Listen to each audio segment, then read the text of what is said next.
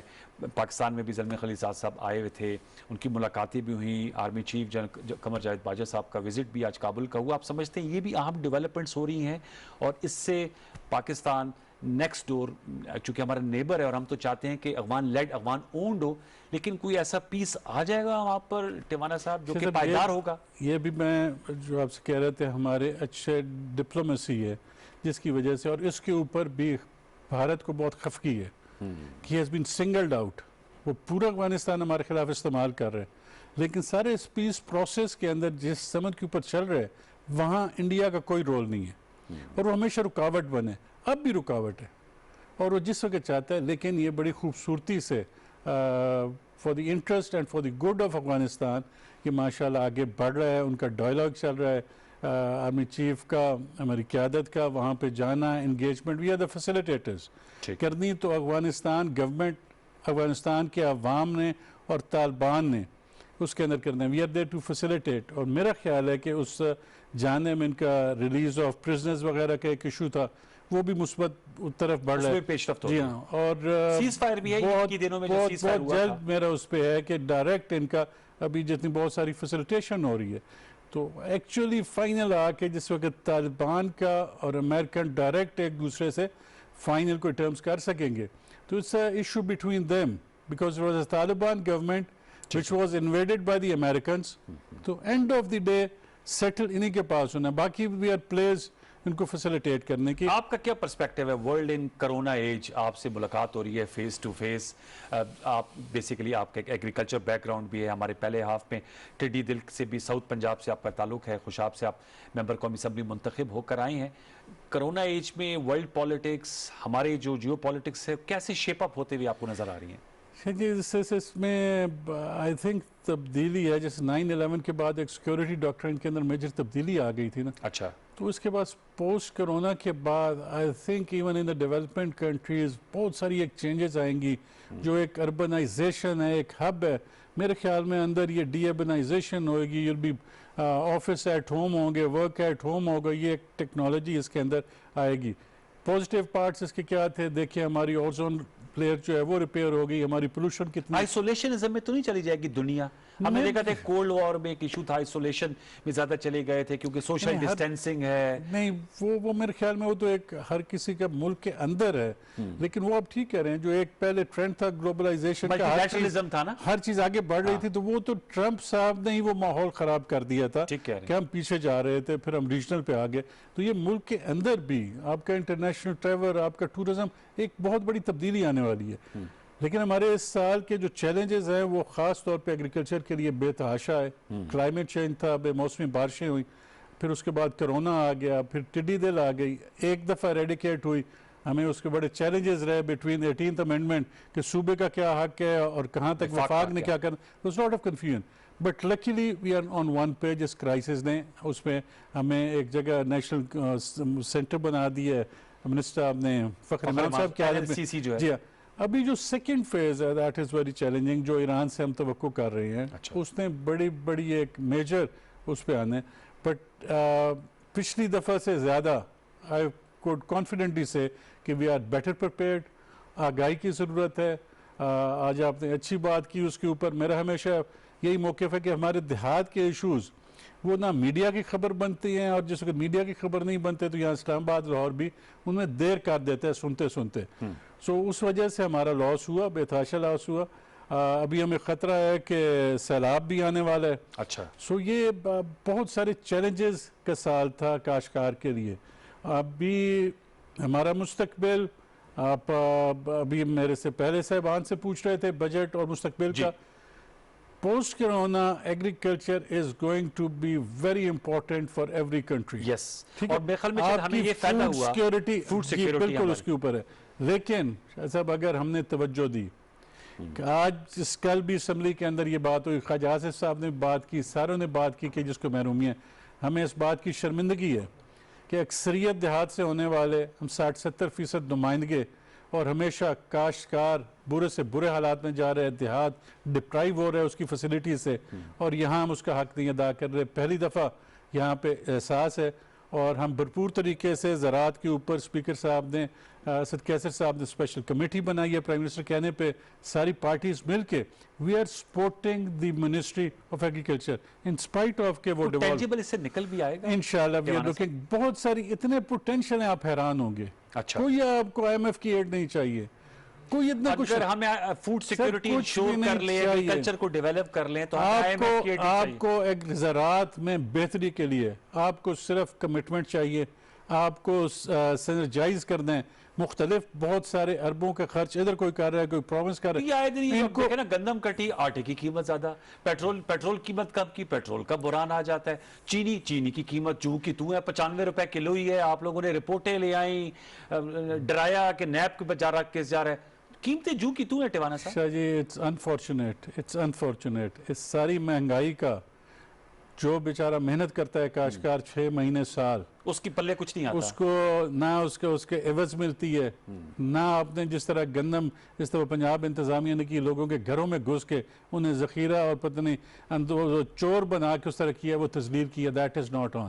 آپ نے عزت دینی ہے, آپ نے پریکٹیکل. ذخیرہ اندوزوں کو کیسے عزت دیں گے سر؟ آپ ذخیرہ اندوزوں کو پکڑیں. سر 10-15-20 بوری والا کاشتکار جو ہے اس کا کیا, اس کا تو گودام بھی نہیں ہے. وہ ایک بڑی غلط ایک پالیسی ہے, لیکن ہماری پالیسیز مسلسل غلط بنتی آ رہی ہیں. یہاں ویسٹڈ کارٹلز ہیں, یہاں شوگر مافیا ہے, یہاں پہ ٹیکسٹائل مافیا ہے, یہاں پہ فلاور مافیا ہے, یہ سارے اپنے آٹو انڈسٹری مافیا, یہ سارے ڈکٹیٹ کرتے ہیں بجٹ میں. پہلی دفعہ یہاں پہ ایگریکلچر کے لیے زراعت کے اوپر ایک لابی بات کر رہی ہے کہ جی ہم مزید اس کو ایسے نہیں ہونے دیں گے, ملک کو زوال میں نہیں لے جائیں گے. آل نیک نیتی سے جس وقت ہم نے بیسک کی سب بھی ہے گریٹ ٹائم. اور اگر پوٹینشل اللہ کرے لیکن ایگریکلچر انکم ٹیکس بھی لگائیں گے نا. بالکل, کیونکہ آپ کی لابی بھی بڑی سٹرونگ ہے کاشتکاروں کی, فیوڈلز کی. سوری شاہ صاحب, اس کے اوپر ایک تو بہت ساری ہم ورڈ یوز کر لیتے ہیں. فیوڈل اس جاگیردار کو کہتے ہیں جو زمین کا مالک نہیں ہے اور آمدن لے لیتے ہیں. جی 97% اس وقت جو پاکستان کی مالکی ہے, اور میں اس میں بلوچستان اور سندھ کو کور کر کے کہہ رہا ہوں, وہ 12.5 ایکڑ سے کم ہے. اچھا ٹھیک ہے, ہم مفروضہ کر دیتے ہیں. ہم ایک کاشتکار کو جس وقت اسے پینڈو اور جاگیردار کر کے ایک نیگیٹو رول دے دیتے ہیں, تو اسی دن سے ہم نے اس کی تسلیر کر دی. زمینیں پاور بیس تھیں آج سے 40-50 سال پہلے. ٹھیک ہے, آج لینڈ ہولڈنگز کم ہو گئی ہیں سر, لینڈ ہولڈنگ فریگمنٹڈ ہو گئی ہیں. ٹھیک کہہ رہے ہیں. آج آپ مجھے چلے جائیں جن ضلعوں کے اندر گاڑیاں نئی سے نئی امپورٹ ہوتی تھی, آپ مجھے کسی دیہات کسی زمیندار کے پاس نہیں, آپ جی لائے مجھے دکھا دیں جو اس نے قسطوں کے بغیر لی ہو, وہ آپ کو نظر آ جائے گا. مجھے مرگلہ MNAs ہیں مجھے تو ماشاءاللہ کمروں جتنی گاڑیاں ہوتی ہیں. سر وہ تو ہمارے صاحب کا وزیر اعظم صاحب بھی تھے, وہ کہتے ہیں کوئی میں بھینس کے پیسوں سے پڑھ رہا تھا, یہ میرا یہ فارم ایسے ہے. یہ سارے کارپوریٹ انڈسٹری والوں نے ٹیکس بریک رہی ہوتی تھی, 40 مربع لیے ہوئے, ادھر سے اپنی ایگریکلچر کے اندر کیونکہ لو ٹیکس سے انکم شو کر لی اور ادھر سے کر دیا. آپ ٹیوانا صاحب ایز وی سپیک لائیو شو میں آپ سمجھتے ہیں پی ٹی آئی میں وہ پولیٹیکل ول ہے کہ یہ جو آپ باتیں کر رہے ہیں کہ ایگریکلچر کو کھڑا کریں گے تو پاکستان کا ٹرن اراؤنڈ ہو جائے گا, اس بجٹ میں ہم دیکھیں گے ریفلیکشن آئے گی, یس اور no? I am fully confident because ہم نے پولیٹیکل سلوگن کہا تھا کہ ہم زراعت کی ایمرجنسی لگا کے زراعت کو توجہ دیں گے, اور پچھلے 2 سال سے پرائم منسٹر اس کمٹمنٹ کے اندر ہے اور انہوں نے آپ پریکٹیکل آج فخر امام اگر زراعت کے منسٹر اس جگہ بیٹھے ہیں تو that is because of that agriculture lobby کہ جو ایک پریکٹسنگ اس کاز کے ساتھ کمٹ کر سکتا ہے, اس کا انٹرسٹ وہی ہے. نہیں, ہی از اے کمپیٹنٹ پرسن. آپ کا بہت شکریہ سر ٹیوانا صاحب. آپ سے ہم نے امور خارجہ پہ بھی بات کی, لیکن ماشاءاللہ آپ کی گرپ جو ہے ڈومیسٹک پالیٹکس اور ایگریکلچر بھی بہت زیادہ ہے. آپ کا بہت شکریہ. ویورز, احسان ٹیوانا صاحب ممبر قومی اسمبلی اور قائمہ کمیٹی برائے امور خارجہ کے چیئرمین ہمارے ساتھ موجود تھے. آپ نے گفتگو سنی, 2 رخی ہماری گفتگو تھی. ظاہر بات ہے ڈومیسٹک پالیٹکس, یہ جو مصنوعی قلت ہوتی ہے اس کا تدارک کیسے ممکن ہے, یہ جو کارٹلائزیشن ہے, یہ جو مافیاز ہے, ان کو کیسے توڑا جا سکتا ہے, اور سب سے بڑھ کر آنے والا بجٹ جو کرونا کے دور میں آ رہا ہے, کیا یہ کرونا اس بجٹ ہوگا اور اس میں ایک عام آدمی کو سہولت دی جائے گی, IMF سے کچھ سپیس لے لی جائے گی؟ انشاءاللہ ہم امید تو یہی کریں گے کہ جو ہمارے حکومتی ذمہ داران ہیں اور جو پالیسی میکرز ہیں اور جو ممبران قومی اسمبلی ہیں, چاہے وہ ٹریجری ہوں یا اپوزیشن, ضرور ایک ایسا اچھا بجٹ اور بجٹ تجویز ہمارے سامنے رکھیں گے جس میں ایک عام آدمی سمجھے گا کہ اس کی بہتری جو ہے وہ اولین ترجیح ہے. اور ہمارے امور خارجہ کے حوالے سے ہمیں اس پورا یقین ہے کہ ہمارے ملک کی جو افواج پاکستان ہے وہ زبردست قسم کا ڈیفنس کریں گی پاکستان کا, کیونکہ we are behind our arm forces. آج کے لیے یہی کچھ. پروگرام سچ کے ساتھ میں نشست کیسی لگی, فیڈ بیک اپنا ضرور دیجیے گا. انشاءاللہ زندگی رہی, صحت رہی تو کل رات 10:05 میں آپ سے دوبارہ ملاقات ہوگی. تب تک کے لیے سید انوار الحسن اور سچ کے ساتھ کی پوری پروڈکشن ٹیم کو اجازت دیجیے. اپنا بہت خیال رکھیے. اللہ نے کے بعد. Thank you sir. آپ کا مائک